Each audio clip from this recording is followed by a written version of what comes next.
Бақыт айтады, азыр құлап болса қуып шықпады, сен алып қойдың. Гражданский инициатива отырдың үйде. Бектен аймақтан шықтыңыз ба? Тартып беріңіз, пожалуйста. Еш қарсы емеспін мен. Ограничивать движение уже который раз. Не фотографируйте, девушка, вы не должны снимать и фотографировать. Мы имеем право снимать. Наблюдатель может свободно передвигаться, правильно? Если никому не мешает.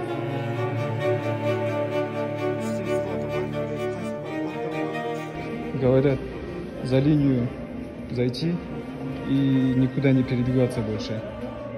Ограничивать движение уже который раз.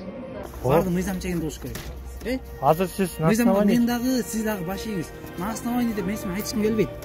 Сиздин направлениеңиз жокпу? Мыйзамсыз катчып атасыз. Азыр мен журналист болдум. Сиз туруп туруңуз, кирбеңиз.